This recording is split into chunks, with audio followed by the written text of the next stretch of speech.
Uh, Greetings, this is Smo Love True. I have, let's see, a video chat where I'm waiting for my contact to come online. And let's see, what we'll be talking about is, let me first get some dates information. Today is January 20th, 2021, and it is 11:33 a.m. I'm reporting from San Francisco, California. And let's see, today my guest and I will be chatting about a remedy for, let's see, property. And then we'll also be, let's see, I'm going to leave the platform open for her so that she can discuss anything she'd like.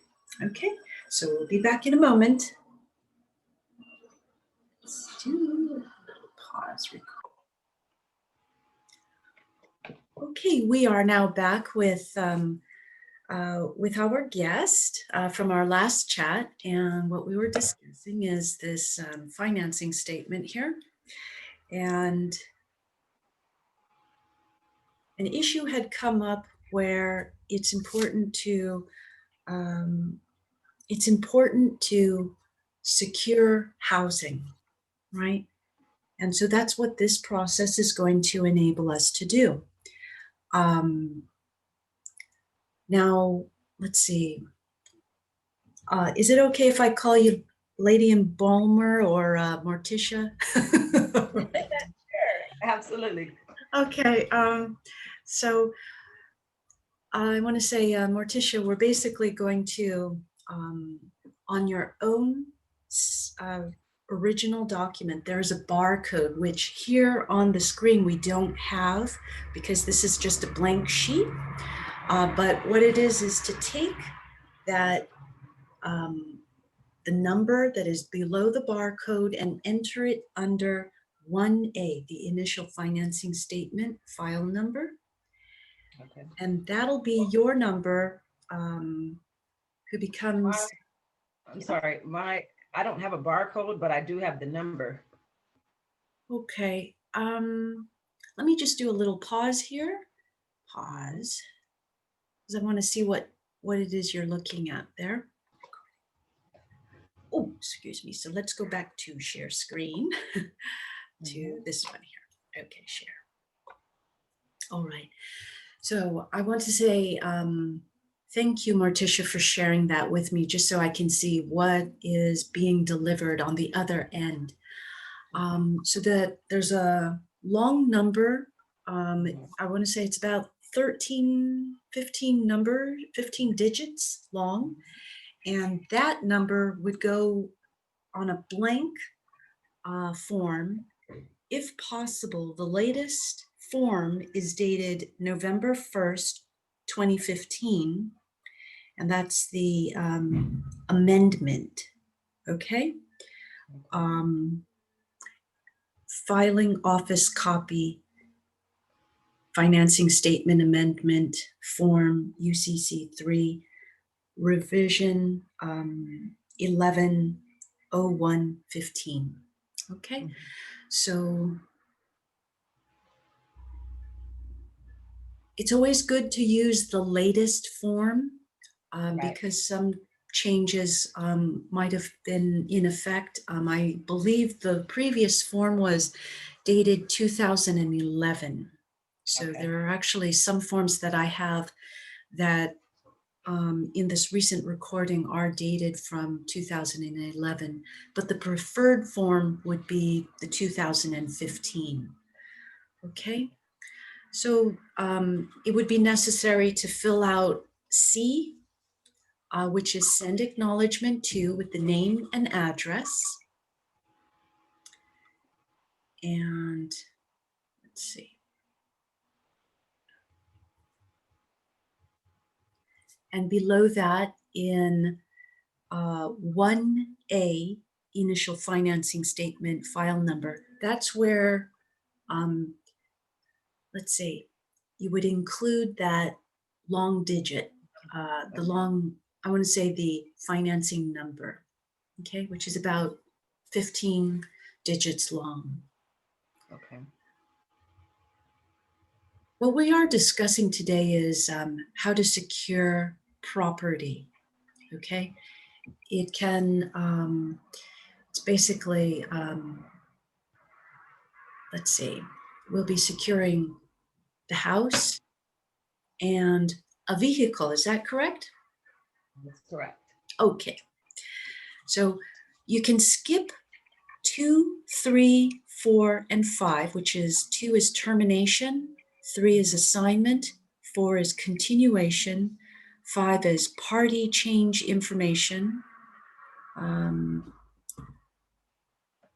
Let's see, why do I have that there? Yeah, let's see, I've actually included that number 7. 7 doesn't really apply.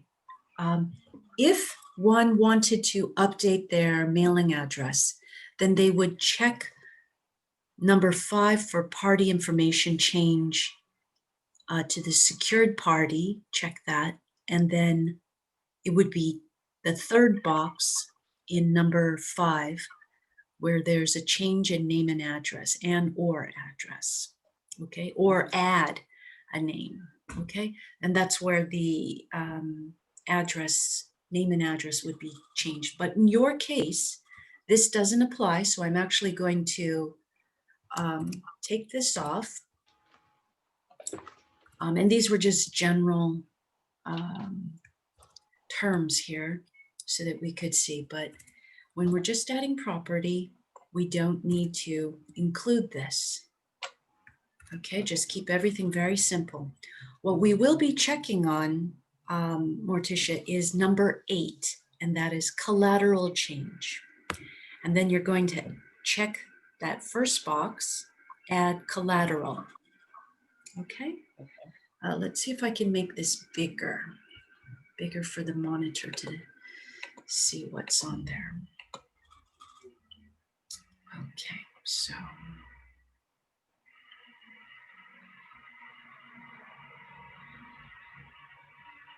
Oh, okay, and one more column here I've got to erase there. Okay. Is what you're seeing on the screen the form that I'm filling out? Yep, okay. Okay, great. So this is what I would suggest. It's number 8, check the box. Also check one of these 4 boxes, the first one, add collateral. Okay. In the indicate collateral, that's where you basically describe things. And I have been including this, let's see, this to everything, even here on the Uniform Commercial Code, under HR 193, and under that, it would be to include identifying details to the property, or even IES, properties. So here we would have a deed, right? And you would, the deed actually has its own number, okay? Yes. So if you can identify that,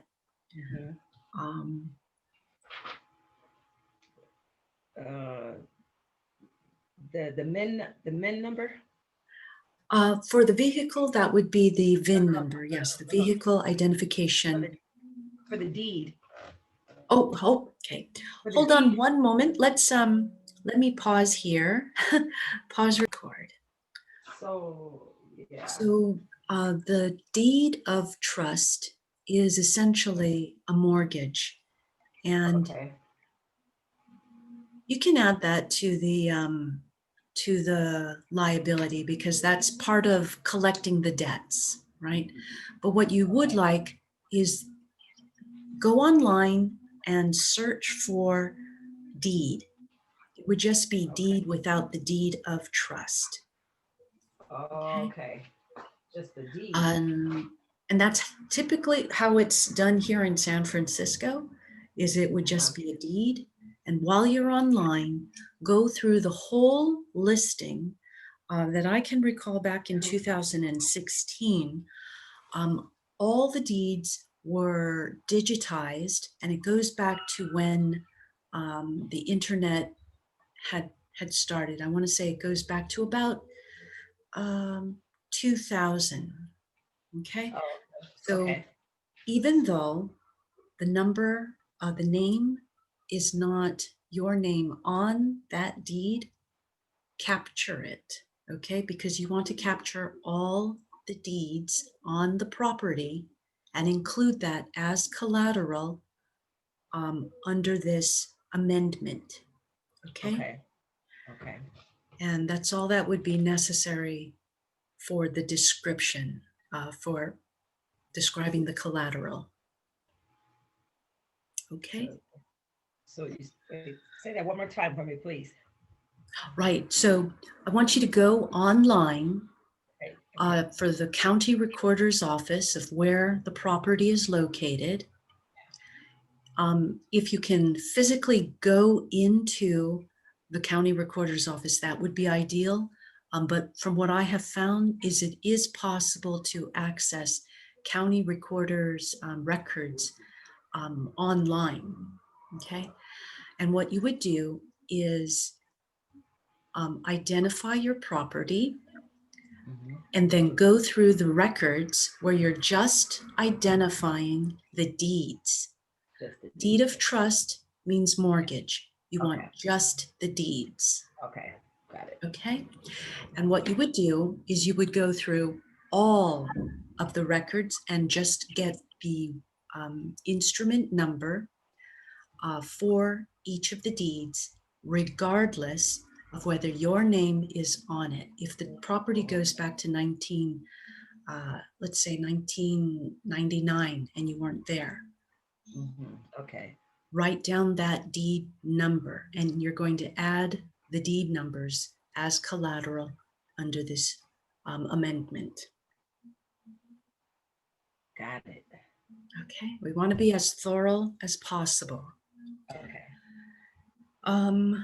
So before we, okay, now the document that goes with this, I'm going to find another document here. I'm going to do a new share because it's going to be with the affidavit. Let's see here. So I will be emailing this to you. And this is the affidavit of lawful possession and notice to parties. And I've made it pretty generic. It's basically a statement with 4 points. I, Affiant, am over the age of 18, competent with firsthand knowledge, and do state the following. Number 1, Affiant has been in possession of,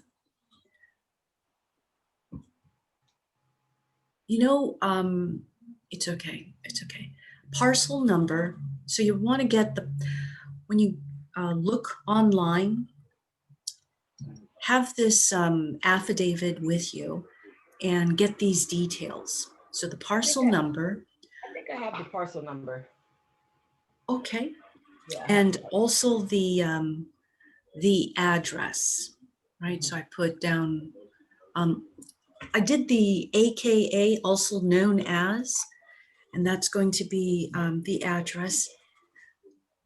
123 Front Street, Hawaiian Islands, starting on, so the date that you physically moved into the property, okay, until the present, exclusive of any and all others. And second point, that no other man nor woman has been in possession of said property, affiant being in open and notorious and peaceful means, holding by adverse possession.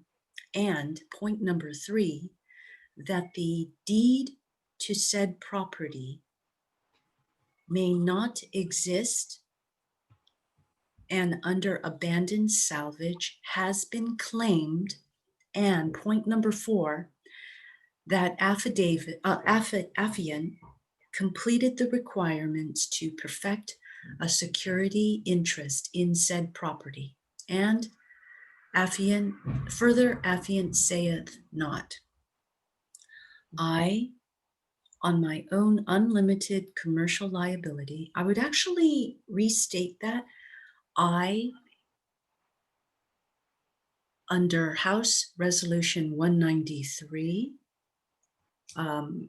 parentheses 2017, end parentheses, do state that I have read the above affidavit and do know that contents to be true, correct, and complete, and not misleading, the truth, the whole truth, and nothing but the truth. And then you've got signature, and you do your cursive writing on that. Do you need a notary on that? Notaries, if they're done correctly, will move a document from the public to the private, only if the notary makes their mark on the back of that document. If they're only doing it to the front, they're not doing anything. Wow. So I would bypass the notary. Do a red thumbprint and stick it on over the stamp, over the signature. So you got your signature, then you red thumbprint, or I would go like that, boink. You know? That's just me. Anyway, that's pretty much how to include that. And you would include, let's see, you'd have the form that you would mail back with the $10 recording fee back to Oklahoma. Include a self-addressed stamped envelope so that Oklahoma can return that document with you. And make a note that this affidavit of lawful possession, let's see, I would include this affidavit with the UCC3 and mail those two sheets in to Oklahoma. Okay, Oklahoma County. They would record it, and you can always redact any of the information, okay?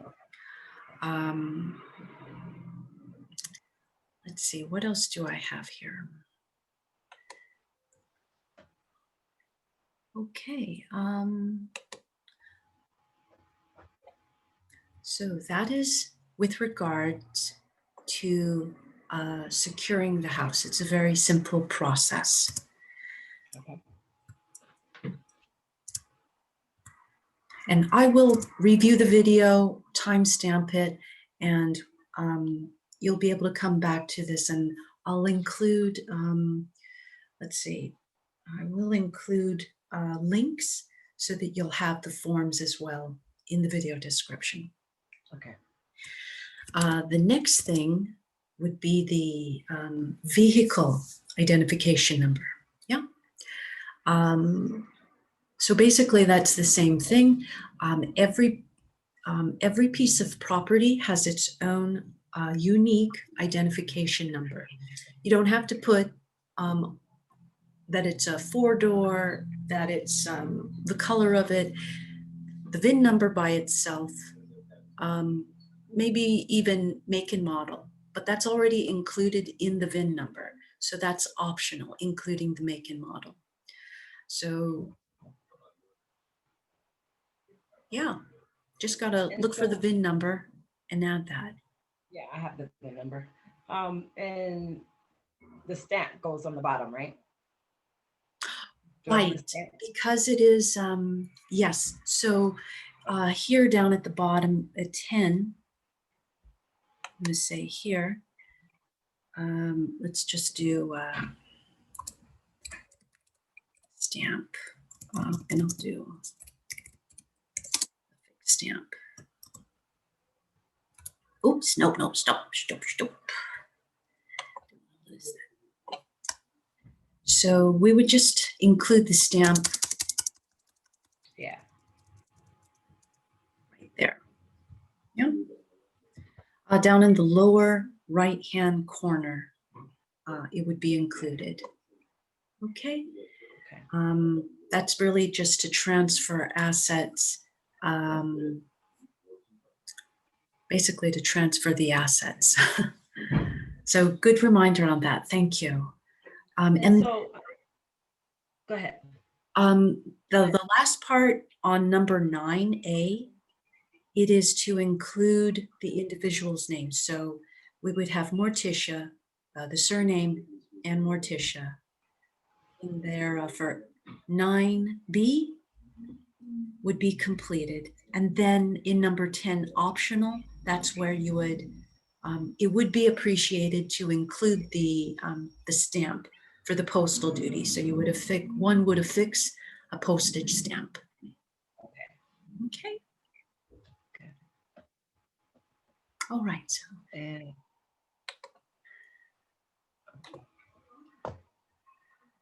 okay.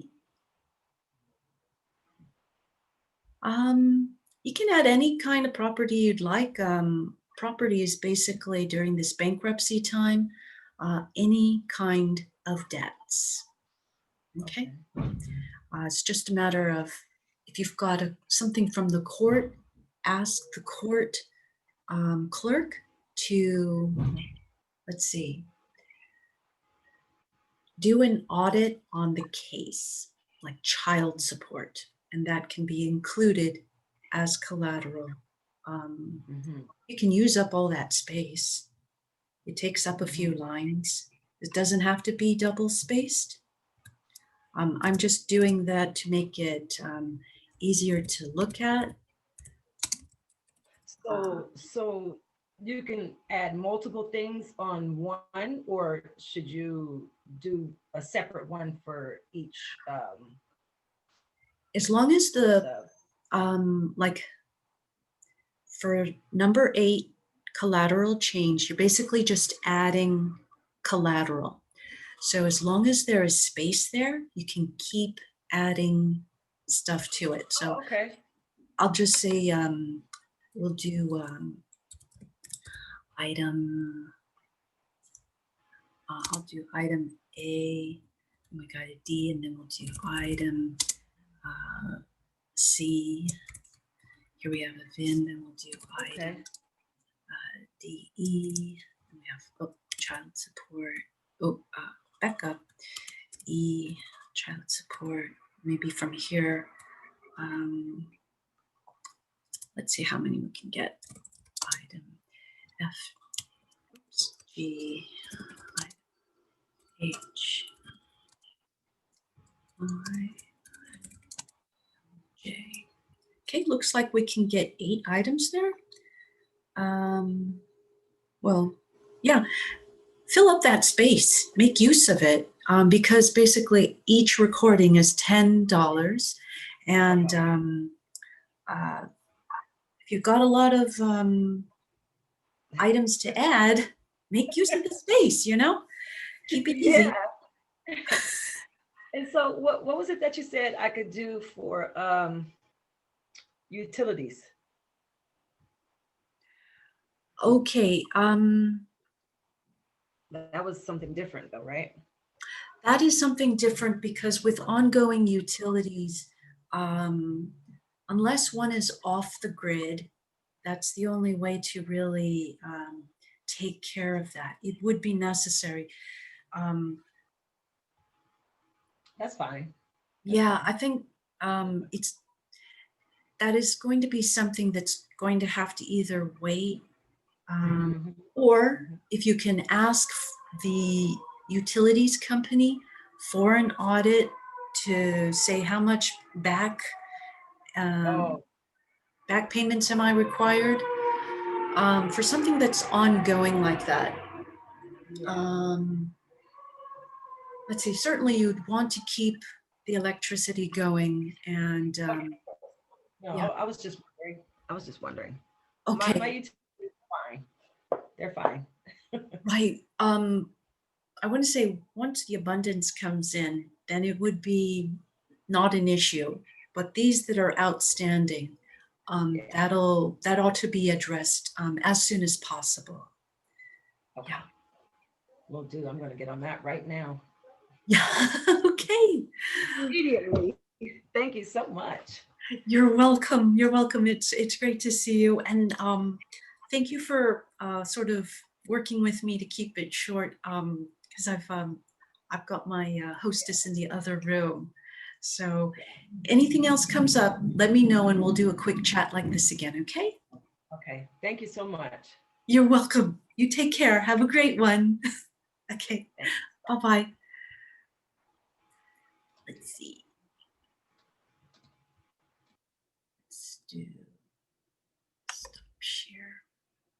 So that was Morticia, and it's really great to see her and know that we can still connect.